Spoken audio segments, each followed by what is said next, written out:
Thanks for staying with us. We're going to start with the nation. APC chairman to aggrieved lawmakers, hold your fire. Live telecast motion for hearing Thursday. Wike Makinde others Sean Parley with Atiku PDP leaders. Free Kanu as parting gift, Ohaneze tells Buhari. President Tinubu, others celebrate Fashion Roti at 97. 75,000 inmates feed with 22.4 billion naira annually, says federal government.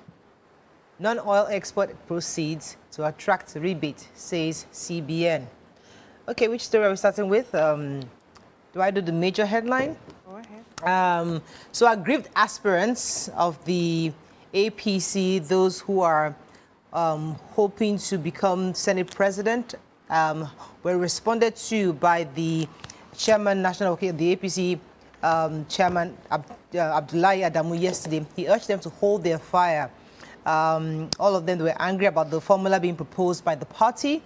We promised them that the party leaders will take another look at the matter after consultation with the president-elect once he returns from his trip that he recently went on. They said that the decision that was made was not final, that they understand that maybe wide consultations wasn't carried out across all the various stakeholders. However, he's ensuring them that they will return, once the president-elect returns, they will reconsider and that they will consult with the president-elect when he returns from his working trip in Europe and revisit the decision that was made concerning the zoning of the Senate presidency and other principal officers. Okay. Okay, so Ohaneze Ndigbo worldwide yesterday urged President Muhammadu Buhari to free the leader of the indigenous people of Biafra, IPOB, Nnamdi Kanu. The President General, Chief Emmanuel Iwuanyanwu, was urging the president, who he described as an Igbo son, and says he's an honorary Ohaneze member and he should ensure that Nnamdi Kanu is released before May 29th as a gift to the Southeast.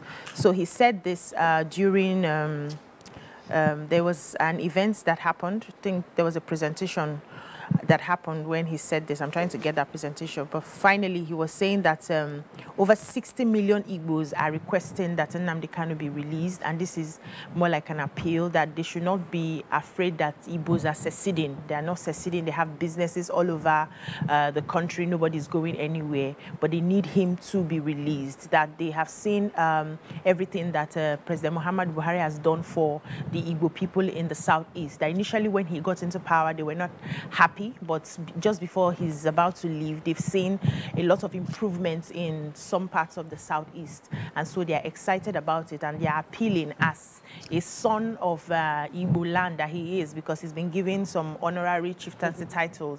They're appealing to him that he should release Nnamdi Kanu as a gift to the Southeast.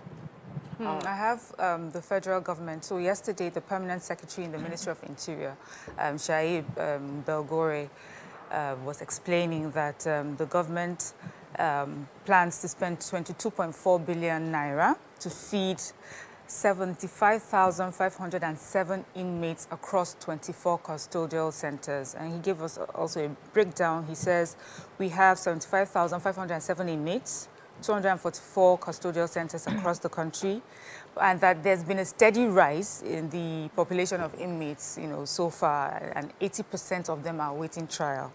Out of these 75,000 plus, 73,000 over are men. I thought that was huge. They're waiting trial, meaning that they could so be, we have over 52,000, about over 52,000 are waiting trial. A little over 23,000 are convicted, and 3,000 and above are waiting, have been on death row. So he just explained, the Minister of Interior also explained that, yes, we have overcrowded facilities, especially in the urban areas. So we have like Lagos, Abuja, and state capitals. But then areas that are not so urban, you don't have this overcrowding. And he's hoping, that we'll see improvement in the correctional service and criminal justice. I'll take the PDP story. So yesterday, the People's Democratic Party tried to hold a post-election reconciliation meeting. There hasn't been any meeting for the PDP since the election, and the PDP Governors Forum chairman, that's Governor Aminu Tambuwa, had called the G5 governors with the hope of bringing the G5 governors and Atiku and Okowa to mend fences. But Governor Wike, Makinde, Ikpeazu, Ifeanyi Ugwuanyi of Enugu State, all the G5 governors declined to show up, and they didn't send a representative. So obviously, the conversation was that the plan to reconcile the party failed, which is so sad. We're going to watch how it goes. Maybe after they've shared all the portfolio. Yeah. To mend the fences. The Punch. National Assembly leadership, APC moves to pacify aggrieved aspirants. Customs sees sack of military uniforms. Lagos, naked man found dead in car. Wow. FG sends foodstuff to Sudan for stranded Nigerians. Fashion royalty marks 97th birthday, laments Nigeria's woes. Buhari Osinbajo governors get 651 million naira hardship allowance. Atiku relieves PDP's glorious days, says party moving backwards. And debt servicing hits $112 million monthly, says CBN.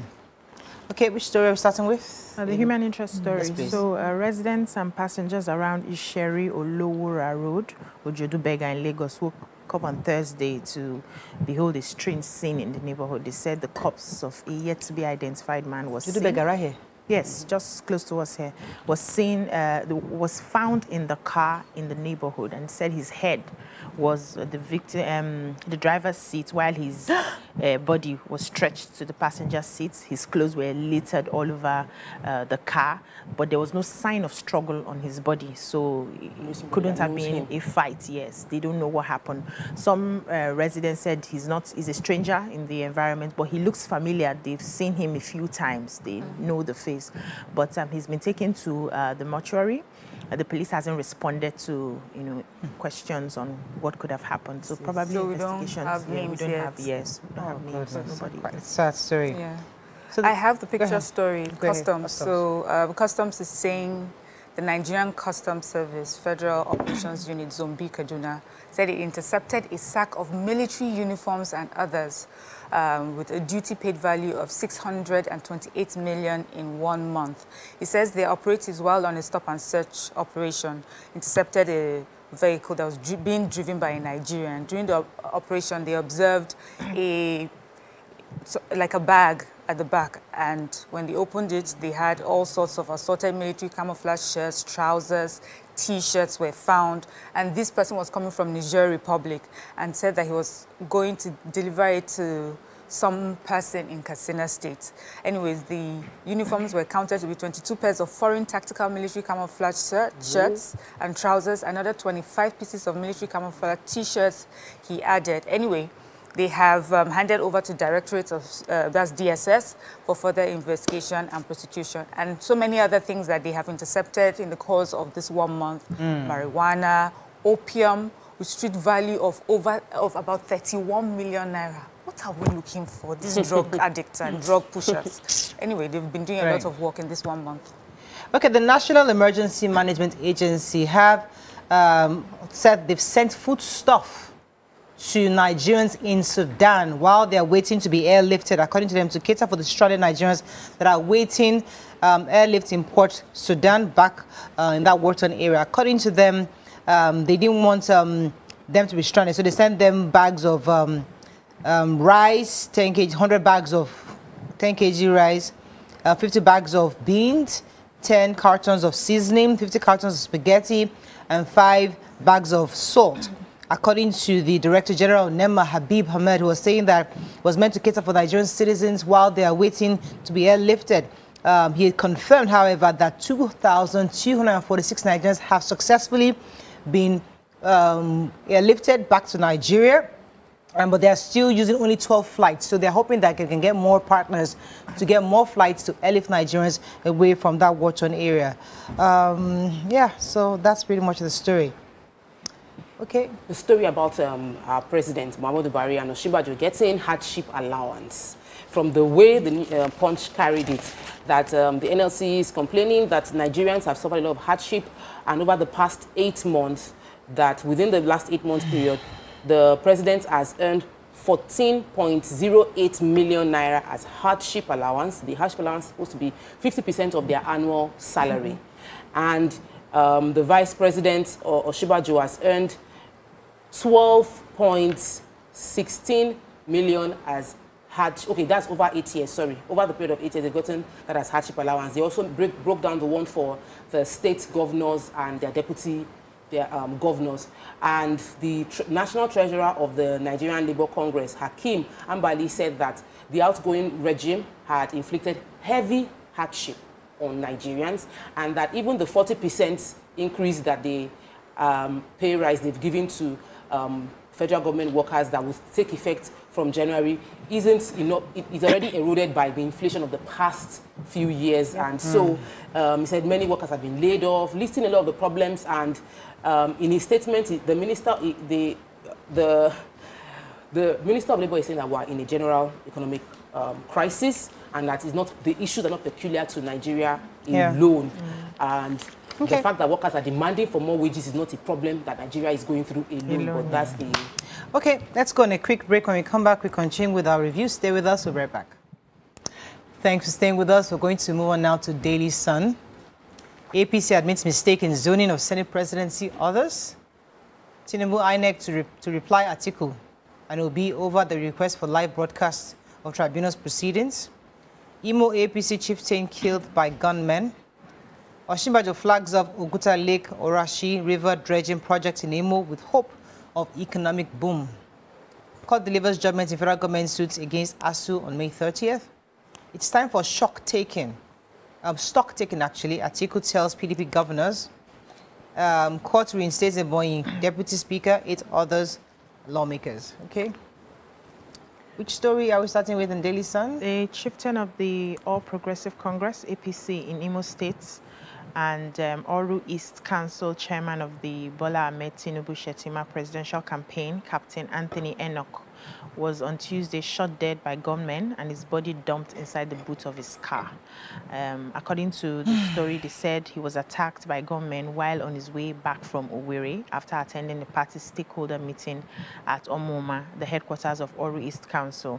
A source spoke to the papers and said that he was shot around Awomama Technical School while returning to Owerri from the APC stakeholders meeting held in Omoma.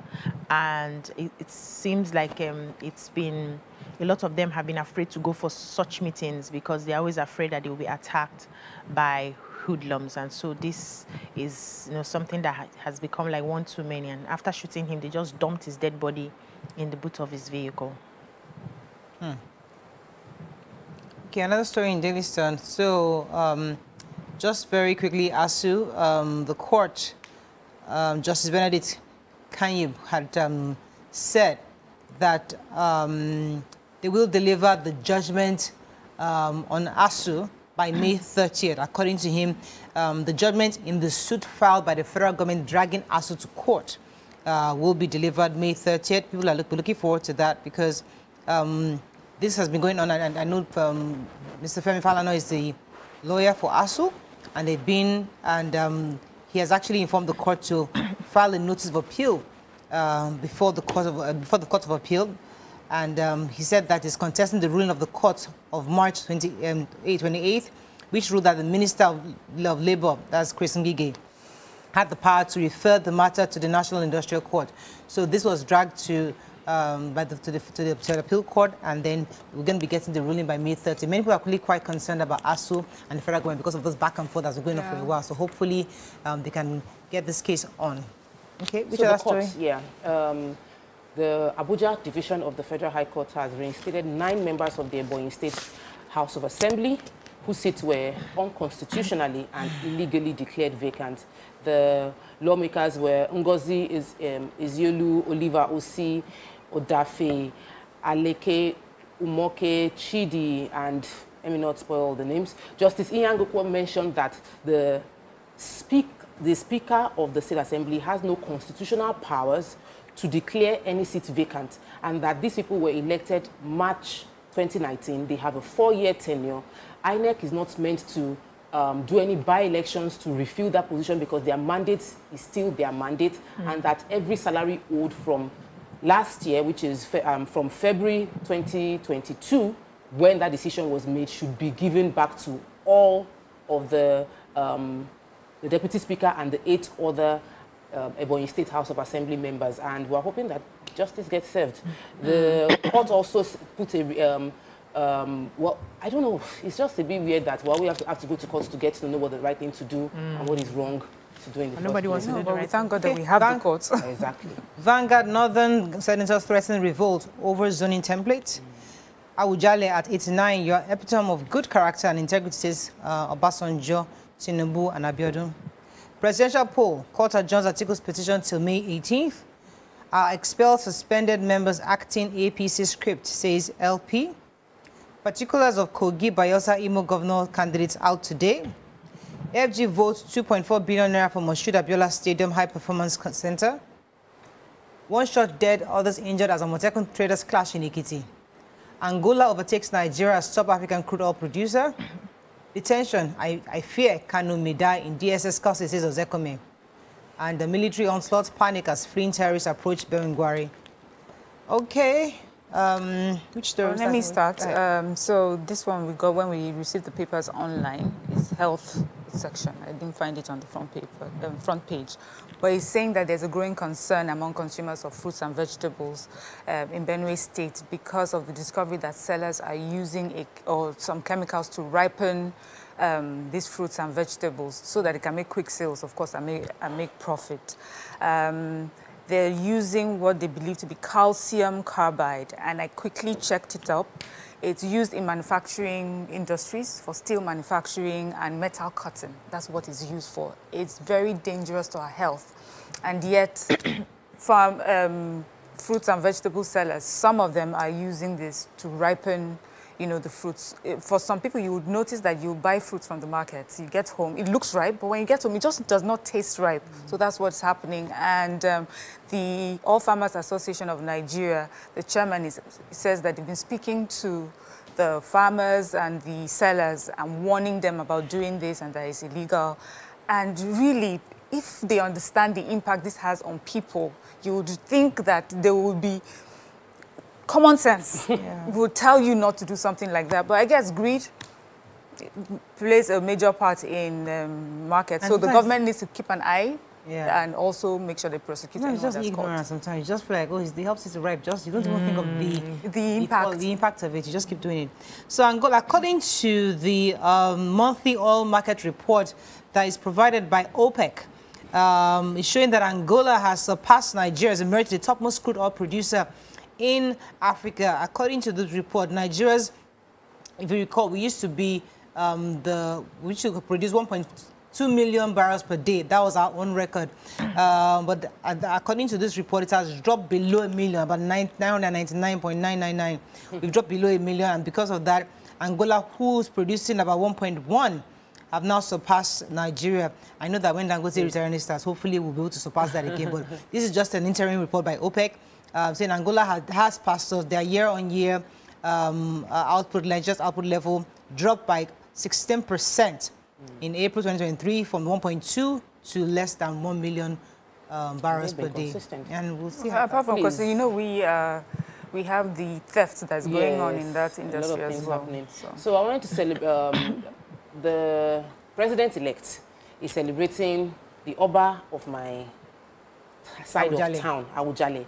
The president-elect Asiwaju Bola Ahmed Tinubu is congratulating the Awujale paramount ruler of Ijebu land, Oba Sikiru, as an Ijebu girl, Oba Sikiru Kayode Adetono, on the occasion of his 89th birthday. He recounted how the Oba supported progressive in the dark times when there was nothing on ground. He also applauded his ability to his courage, his candor, his principles, and his stand on national issues, how he takes care of the welfare of people, not just people of Ijebu-Ode, which is his core area, but also the entire Ijebu land. And he also applauded the fact that the Oba had refused to compromise himself for pecuniary gains, and a whole lot, like a really detailed statement with a picture of both of them together. I just want to celebrate the Awujale of Ijebuland on his birthday as well, which was 2 days ago. Happy boy day. Okay, our last people. I'm thinking of having a party for Momo. Oh, please. She's 98 this year. Wow. So when she hits 100, I think we need to No, you don't need to celebrate today. 98 will be celebrated. Yeah. Oh, all of us are going to be celebrated. I think we should celebrate. 100. Yes. 200. No, 100. No. Today is a gift. That she is. No. We celebrate every day that we have. Okay, we'll think about that. The Nigerian Tribune. Opposition may have its ways, Yari warns. FG to spend 22.4 billion on feeding 75,000 inmates. Pengerson attacks 50 federal government over the 77 trillion naira public debt, says it's calamity of highest proportion. LP factions fight over Tinubu swearing in. Amotekun traders clash in Ekiti. NSCDC to repatriate 25 trafficked children from Kaduna to Kogi. And G5 governors, Fayose, Mimiko, others absent at PDP's Governors Forum reception. Which story we haven't taken? They said kidnappers attacked a car dealer, shot his son, and abducted his daughter, who is then writing the May-June senior secondary school examinations. So the attack on the car dealer, they have not been able to ascertain his name, first of all, happened along NDDC Road, Saple, local government area of Delta State. According to the report, said the car dealer was on his way home at about 7 p.m. when the kidnappers laid ambush and swooped in on him. He said that as he sighted the hoodlums, he ran away, leaving his children in the car. And they were just abandoned to their fate. So one of them was kidnapped, the other one was shot, and they disappeared. So far, they've not gotten any news from the kidnappers. They've not been asking for any form of ransom.